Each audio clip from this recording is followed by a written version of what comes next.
Hello everyone, and welcome back to another review. This is quite a special review today, as it is of this. This is a Bachmann product. It is the Bachmann Mk1 POS coach. POS standing for Post Office Sorting Vehicle. It's very nice. As you can see from the background, it's my birthday today, the 3rd of April. Obviously these will probably be uploaded later. So I thought I'd show you some of the train things that we've got. So as a review, I've decided, I know a lot of people don't really do reviews of coach stock, but I've decided to do this because this is very special. It's part of Bachmann's premium coach range. Well, the premium price bracket is about £30. You also pay £30 for their Mk1 Pullman coaches, but I would suggest that they are worth it, because they are exquisitely detailed. They have so much more detail than the other ones. Although, I think they might be just pushing the boat on this one, but it remains to be seen. So, I think my mum got this from Harbour Hobbies, and I don't know how much she paid, because, as I said, it was my birthday. So, it's in the new Bachmann package, well, the new Bachmann style outer box with the nice red bit in the bottom. It's just very simple. Apart from this one has a little copyright sticker of the Royal Mail, because of course this is a Royal Mail carriage. Now, for a brief history of the travelling post office, we shall cross over to myself. Okay, so welcome to the Scotland 47 History Centre. So we go way back in time to 1837, which is 12 years after the opening of the Stockton and Darlington Railway, where an Act of Parliament was passed.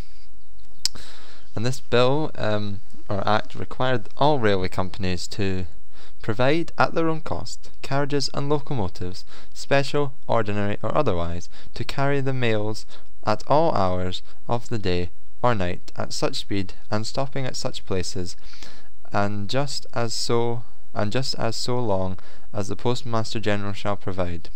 Replace at their own cost any carriage provided by them and rejected by the Postmaster General for any duty.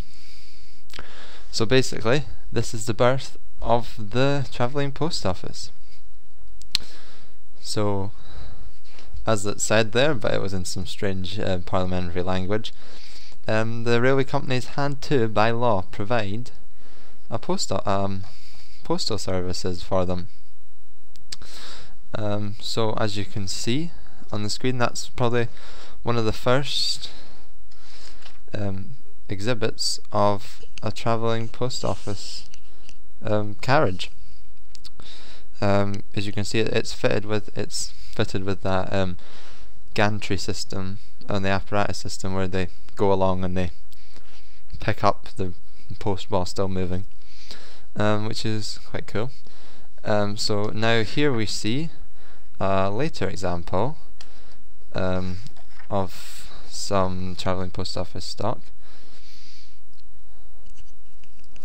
These are from the LMS, and you may notice that the gangways are off-centered. They aren't in the center. This was to make best use of the space available, especially in the early four-wheeled cars, because travelling post offices stock were kind of the first stock to ever employ gangways, because before then passenger stock, it was just you were stuck in your compartment. So basically they just kept going with this off-center gangway stock, so all stock was back compatible. But as you may imagine, this proved quite a problem if stock was returned from servicing the wrong way round, because it couldn't be connected up together. Anyway then, so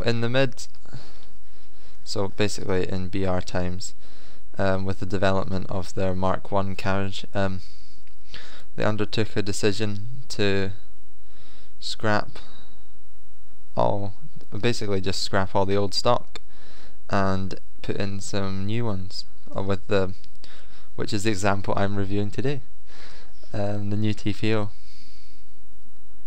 So they were all the old stock was phased out or had central gangways fitted to it by 1975. The new vehicles entered service on the Great Western Travelling Post Office on the 19th of October 1959, and they've just been used in various liveries up until today. Well, not today. The Travelling Post Office was sadly withdrawn by Royal Mail in 2003. Here now on the screen we can see an example as it was in 1984.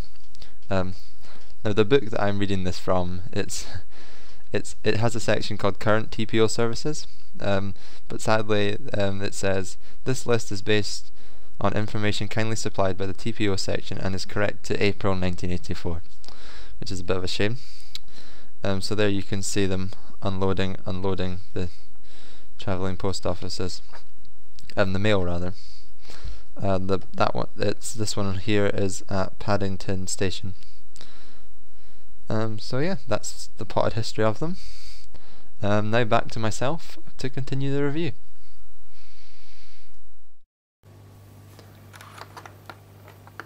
Okay, so I hope you've enjoyed that. So now on with the review. So the actual carriage itself comes in this nice sturdy thing, well, plastic kind of case thing. So you just basically pop open this end here, this bit lifts off, and there it is. Now I like this packaging, it's very secure and it's easy to put it in and out without damaging it. And you also get this is just little bits of foam to protect the edges in case it accidentally gets dropped in transit. Now my first impression of this is really wow. The livery is just quite astonishing. It's such a classic.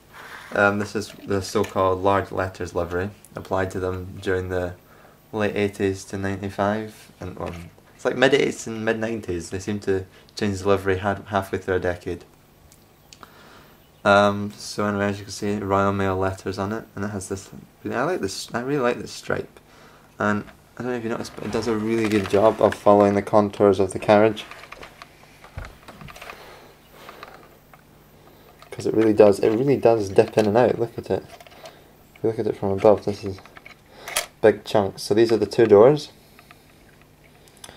where the postman would have gained access to the carriage. And on the back, I like this, it's just pure. Oh, you can even feel the letters. There's a little door there as well. ER has the crest of our great queen. ER, the Royal Mail. So it has the end gangways there. It's a C1 type coach, which means it can call at all stations and travel along all sections of track. I believe that's what it's called. These Mark 1s were limited to 100 miles an hour, or else they'd fall apart. So there's small windows up here, because a lot of this, the reason this back wall has no doors on it like the other side is because this is where all the sorting equipment was. So the posties would stand there and sort the mail as it travels up the line. Strangely, the gangways, like the gangway ends, are painted red. I don't know if that's prototypical or not, but it's interesting. And if you look in the windows, you can even see the little mesh, because these would have been secure carriages, because obviously they're carrying valuable post. That's just really great little detail. Here it would have been where that classic, like when they'd hang out the net and it would pick up the mail and drop off the mail as the train was moving. But by this time that system had become defunct. I don't know, probably because it's not economical or anything. I'm getting little fingerprint marks on the pristine red. So nice, such a nicely applied livery. And then here you get the little post box. First class mail only, it says, so you could have put your mail in it if you saw this sitting at a station. It's a shame in some ways that the travelling post office stopped. I suppose it's because like machines do it so much quicker now and so much cheaper. But you would think, especially with the rising costs of mail not mail, well, the rising cost of mail and the rising cost of the air and road travel, that we'd be seeing a few more post offices, postal trains coming into use. But that's just me. Suppose you could, Royal Mail, you could put one of your automatic sorting machines on a train carriage. Sure, that wouldn't take too much. So anyway, yeah. These are based on the Mk1, on your Mk1 carriages. Yeah, they're just really nice. They're just, I can't fault them. And I would say they're definitely worth the £30 extra, or the £10 extra on Bachmann's usual carriages. Just imagine this swooping up the line. Ooh, I've gone out of view there. Swooping up the line.